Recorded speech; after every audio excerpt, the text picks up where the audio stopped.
Good morning, good afternoon, good evening, or as we like to say here at Shady Acres Woodshop, howdy. Look what we have today. This is a piece of fruitless mulberry. This comes to us from our friend Tuffy Marginez. It's just about impossible to measure a piece like this because there's so many irregularities, but it's roughly 6 inches in each direction. It's got a nice flat bottom. What I'm going to do is take this over to the bandsaw and cut off what would be cut off anyway in the process of making a bowl, I think, out of this. Maybe we'll call it an emerging bowl, I'm not sure. My plan is to not touch this outer area at all along the bottom. That'll all be left natural. And then from here up will be a bowl. So I'll bring you back here in a minute. We get it mounted up on the lathe and we'll get to turning this fruitless mulberry from Tuffy Marginez. I don't need tailstock support because I've got a really strong hold with that woodworm screw. So we're just going to plane this off, mark out for a tenon, make the tenon, make some sort of just a slight base around here for it to set on, and then we'll go to work on the side. I think this right here will be our point of the bowl beginning. Everything from there up. And I'm really looking forward to this. I really like this piece. So let me get my mask and face shield on. 5/8 inch bowl gouge. We are going to be turning at 735 RPM.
Darker wood's a little bit punky, but it'll be okay. Yeah, I think we're good. Now I'm just going to take this diamond point tool and square up the sides of the tenon.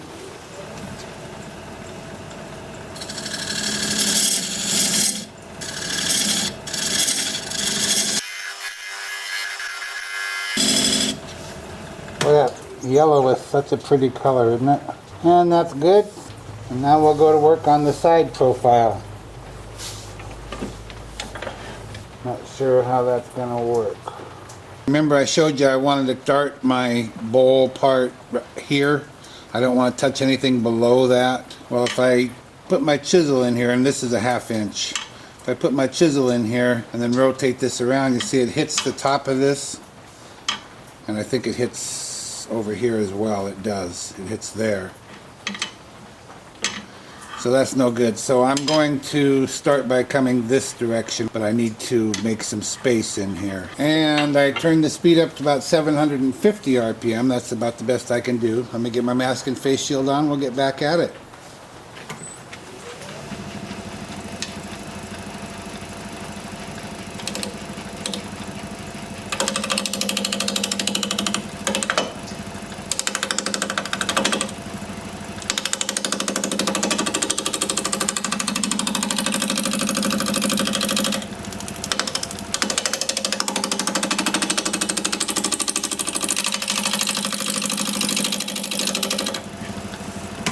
I just gotta make sure I'm not touching. Oh boy, I did. I touched there. Doggone it. Well, it is what it is. I still have natural below that.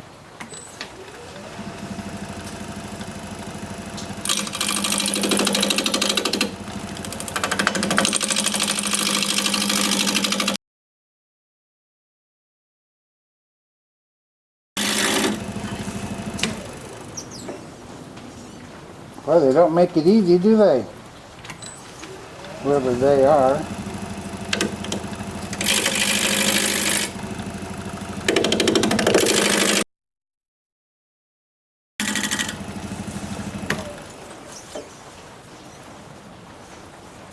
See here where I've touched clear out here? I guess you can't quite see, but I did. Still leaves some natural edge there, but it's getting thinner and thinner, and I haven't gotten rid of all this yet. What can I do?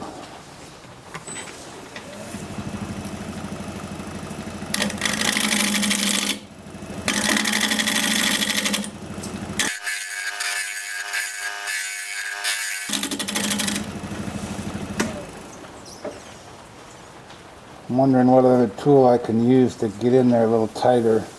Maybe this? Yeah, maybe.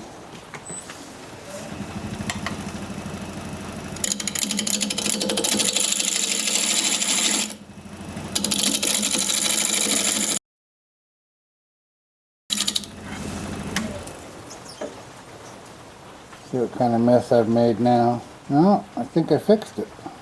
Well, maybe I'll stick with this for a minute.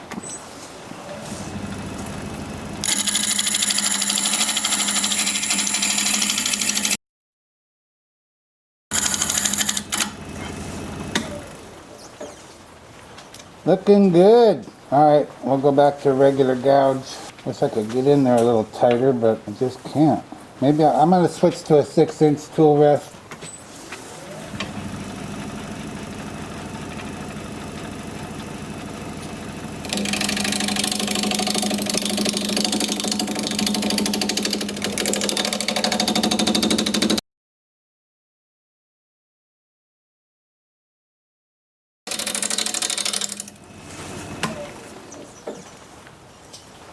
Well, it looks like I'm going to be going back and forth between a gouge and this in order to get the shape I want on the bottom.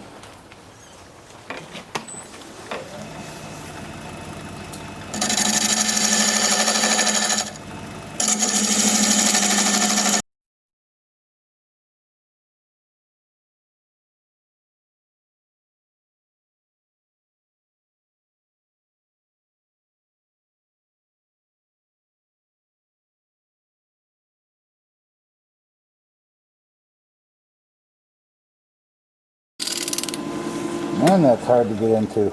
But I did pretty good. I hope this looks good to you. Looks pretty good to me. It's going to be a bear to sand in there, isn't it? Oh, man. Well, I don't see what else I can do to it. Speaking of sanding. Yeah, okay. Time for sanding. I'm going to start the sanding with my Sando Flex. This is 180 grit.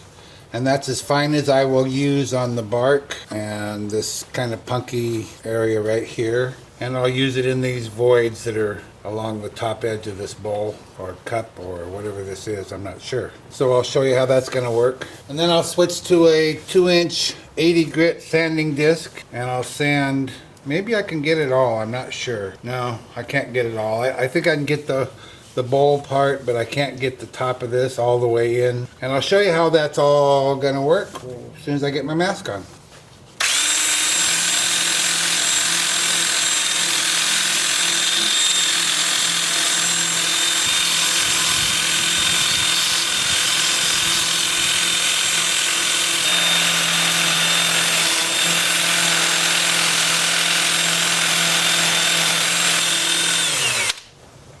And I'll do more of that. I just wanted to give you an example. And then with the lathe spinning in reverse at about 380.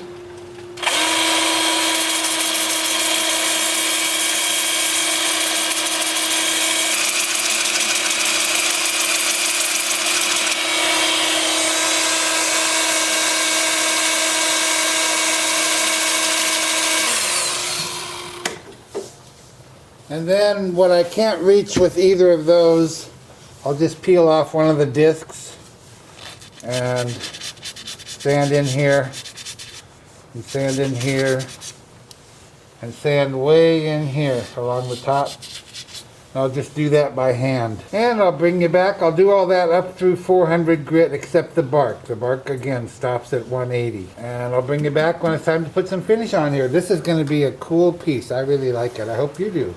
See you in a bit. Well, that was quite an ordeal, I'll tell you. Lots of hand sanding. And it was just holding the sandpaper disc and just going like this. Just took a lot of time. I'm not sure how long, couple hours easy. But it's done and I'm glad and it's gonna look fantastic. I'm applying sanding sealer. And then we're going to go with shellac as a final finish. I think this might be the third piece of this fruitless mulberry that I've turned. And I think on the other two I used Howard Feed and Wax. Man, that is some pretty color, yeah? Isn't that gorgeous? My gosh. And I'll use a little brush here in a minute to get into all these areas. And the bark and up here the inclusions and whatnot. It's so important to get this part right. To get the sanding right, to get the finishing right. Because when you pick up the piece, you want it to feel at least as good as it looks. And if it doesn't, all of a sudden it doesn't look so good anymore. So then I've just put some sanding sealer in this little can, and I just have this little acid brush. And I'll use that on all the places I told you about.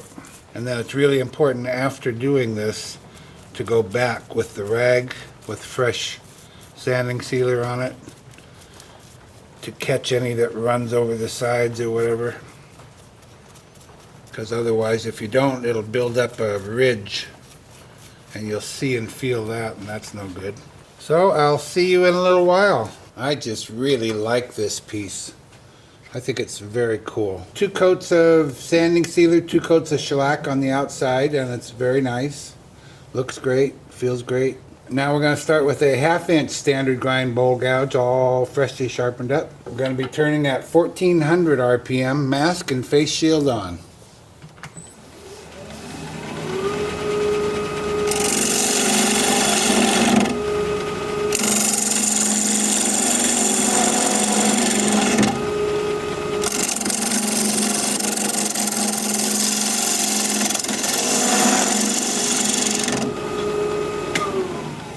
I just want to see where we are. I don't want to come out here too far. We'll come a little further. We'll probably come out as far as this. We won't touch this.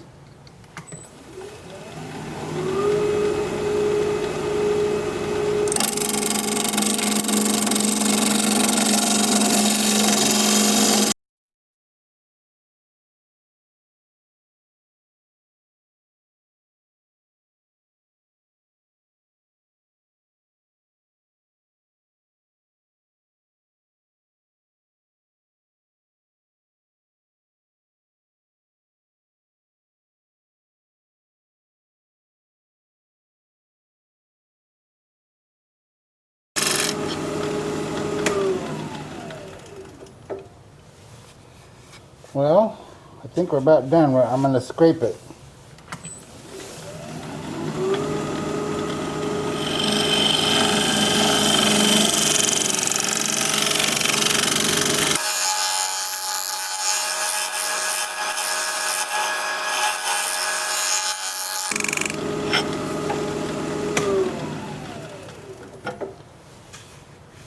Oh, that's nice. Nice.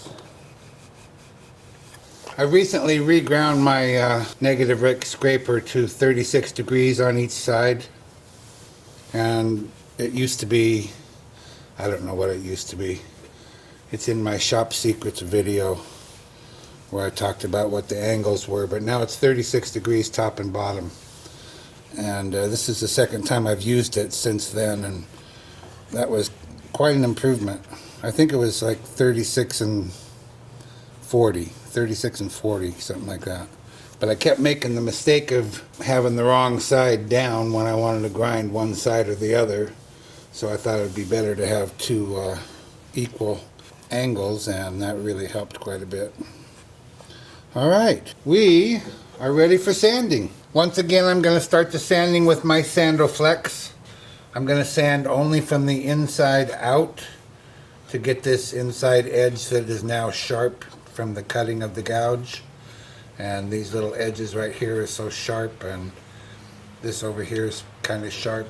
I'll be doing that, and I'll show you how that's going to work. And then I will switch to my 2-inch sanding disc to do the inside of the piece. And I'm going to start at 80 grit. It doesn't really need it, but I want to be sure I didn't miss anything. I don't think so. I think I could probably start at 150, but I'm going to start at 80 just to make sure that there's no tool marks. I don't see any, I don't feel any, but who knows, could be. And I'll show you all that as soon as I get my mask on.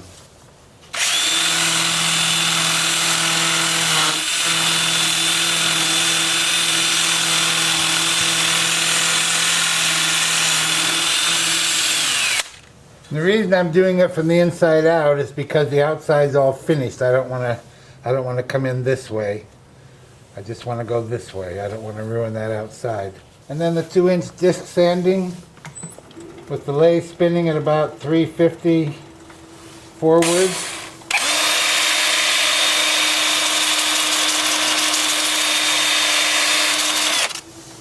And I will alternate between forward and reverse.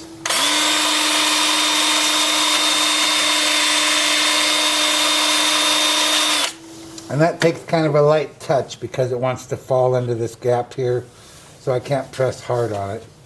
But I don't need to press hard because it's already pretty darn smooth. So I'll bring you back here in just a little bit and we'll put some sanding sealer in there. It's going to look great. See you in a bit. Sometimes you just get a favorite piece right away, you know. It becomes a favorite right away, and this is one of those. I love this thing. Sanding wasn't too much of a problem. It did take some hand sanding. Even with the Sandoflex, you can miss some spots, so I run my fingers over everything, and so I took some 400 grit. Just smooth them out. You don't want anybody picking it up and catching their finger on it or catching their clothes on it or whatever.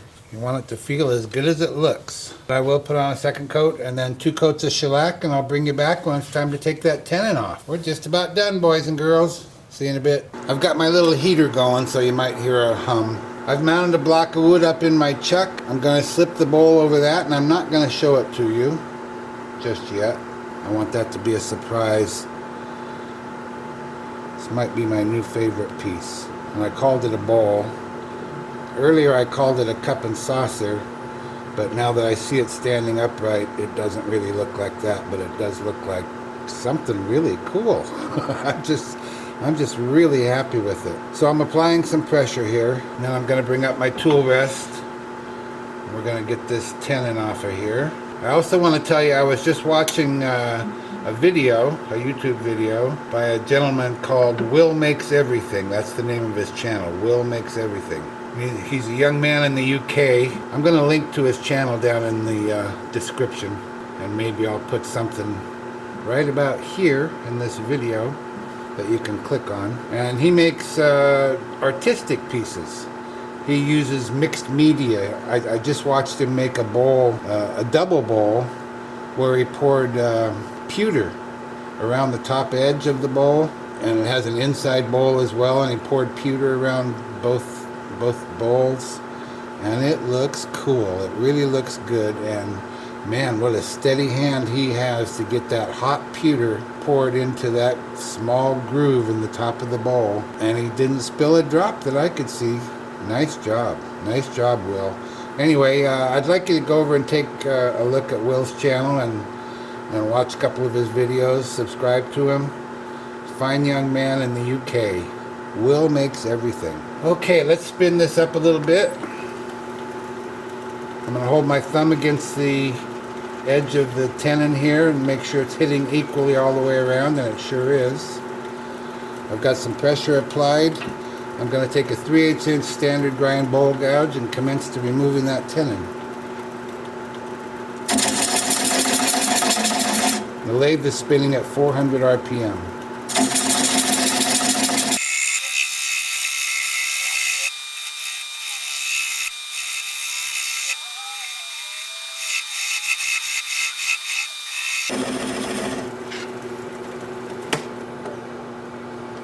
Now I'm going to switch to a swept back bowl gouge, 3/8 inch. I'm going to get a little bit closer and a little bit higher. I don't want to get under that tenon or that little tiny nub that remains, because that'll cause it to pop out of there. This just lets me get closer.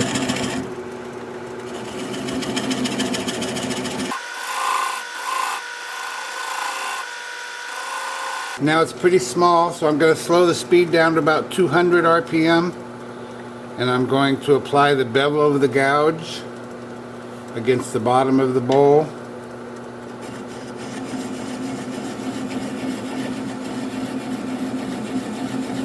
Pressure towards the headstock. Right hand on the gouge, left hand on the switch. And when the little nub stops turning or disintegrates, as may be the case, we'll know we're through. Disintegrates it is. That's okay. No biggie.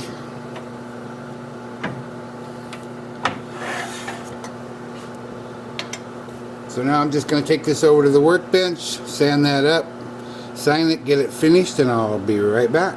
Well, there we have it. One fruitless mulberry emerging bowl, natural edge bowl, some kind of bowl. Go ahead, tell me you love it. You know you do.